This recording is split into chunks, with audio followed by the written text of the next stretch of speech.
जय श्रीराम पिला माने आज एक आउ गोटे बढ़िया टॉपिक उपरे नहीं आसीची सेटा होची प्रवासी भारतीय दिवस उपरे। आगुरु मु गोटे रचना देइथिली सेटा पिला माने तुमे जदि देखिना हो ताहले मु डिस्क्रिप्शन बॉक्स रे दे देबी सेठी जाई देखि नेबो।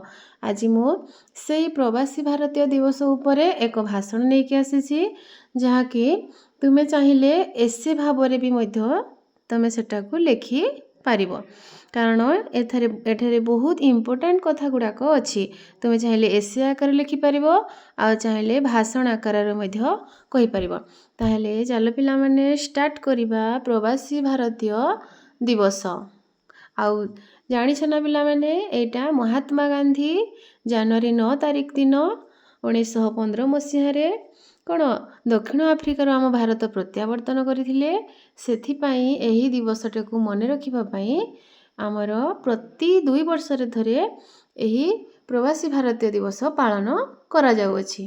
ताहले डेरी न करी चलो स्टार्ट करिबा आम कंपटीशन पाई आमर मुख्य टॉपिक प्रवासी भारतीय दिवस प्रतियोगिता। सम्मानीय सभापति महोदय, पूज्य गुरुजी ओ गुरुमा वृंद, एठारे उपस्थित मोर छोट बड़ भाई भौणी माने, सम्मानीय बा मंचासीन विचारक मंडली, आजिर एही 18तम प्रवासी भारतीय दिवस विषय वस्तु उपरे मते किछि कहिबार सुजोग मिलिथिबारु मु मो निजकु धन्य मने करुछि। चलित वर्ष अर्थात 2025 मसीहा जनवरी 8 तारिखरु 10 तारिख पर्यंत एही प्रवासी भारतीय दिवस आम राज्य ओडिशार जनता मैदान भुवनेश्वर ठारे पालन करबाकू स्थिर करा जायछि। 1915 मसीहा जनवरी 9 तारिख दिन महात्मा गांधी दक्षिण आफ्रिकारु भारत फेरिथिले।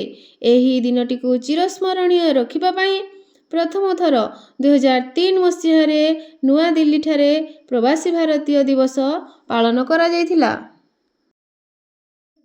एही कार्यक्रमर मूल लक्ष्य हेउछि प्रवासी भारतीय माननकु भारतर समृद्धि और विकास रे जड़ित रहिबाकू प्रोत्साहित करिबा, प्रवासी भारतीयंक सहित संपर्कर डरकू मजबूत करिबा, भारतर ग्लोबल स्तर वृद्धि रे प्रवासी भारतीय माने गुरुत्वपूर्ण भूमिका ग्रहण करिसंती। शिक्षा, स्वास्थ्य, व्यवसाय, प्रजुक्ति विद्या, औषध बा सामाजिक कार्य विभिन्न विभाग रे प्रवासी भारतीयंक अवदान यथेष्ट रहिछि। एहा केवल एक उत्सव नुहे, एहा समग्र विश्व रे भारत एवं एहार नागरिकंक मध्यरे बंधनर प्रतिफलन। एही कार्यक्रम सहयोग को उत्साहित करे, संपर्क को मजबूत करे एवं 21 शताब्दी रे भारतीय प्रवासी मानकर गुरुत्वपूर्ण गुरुत्व को आलोकित करिथाए। प्रवासी भारतीयंक पई अत्याधुनिक डबल डेकर बस, सेही बस रो 240 किलोवाट रो बैटरी क्षमता रहिछि। एही बस रे प्रतिफलित ओडिया कला संस्कृति और परंपरार चिन्ह विश्व देखिबो। कोणार्क बालीजात्रा, श्री जगन्नाथ मंदिर सह ओडिसी नृत्यर छाप, प्रवासी भारतीय किंबा अणबासिंदा भारतीय बा एनआरआई एवं पर्सन्स ऑफ इंडियन ओरिजिन बा पीआईओ भारतर अभिवृद्धि एवं परिचयर एक अविच्छेद्य अंग। अनेक एनआरआई चाणक्य पदक्षेप माध्यम रे भारतर सामाजिक विकास रे सहयोग करती। प्रवासी भारतीय माने सांस्कृतिक राष्ट्रदूत भाव रे कार्य करती। विदेश रे भारतीय मूल्यबोध, परंपरा एवं सफलता को प्रोत्साहित करती।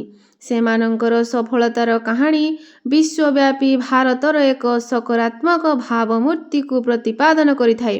भारत एक विश्व शक्ति हेबा दिगरे निजर यात्रा जारी रखिथिबारु प्रवासी भारतीयंक भूमिका गुरुत्वपूर्ण। ପ୍ରବାସୀ ଭାରତୀୟ ଦିବସ କେବଳ ଏକ ଉତ୍ସବ ନୁହେଁ, ଏହା ସମଗ୍ର ବିଶ୍ୱରେ ଭାରତ ଏବଂ ଏହାର ନାଗରିକଙ୍କ ମଧ୍ୟରେ ବନ୍ଧନର ପ୍ରତିଫଳନ। ଏହି କାର୍ଯ୍ୟକ୍ରମ ସହଯୋଗକୁ ଉତ୍ସାହିତ କରେ, ସମ୍ପର୍କକୁ ମଜବୁତ କରେ ଏବଂ ଏକବିଂଶ ଶତାବ୍ଦୀରେ ଭାରତୀୟ ଭବିଷ୍ୟତ ଗଠନରେ ଭାରତୀୟ ପ୍ରବାସୀମାନଙ୍କର ଗୁରୁତ୍ୱକୁ ଆଲୋକିତ କରିଥାଏ।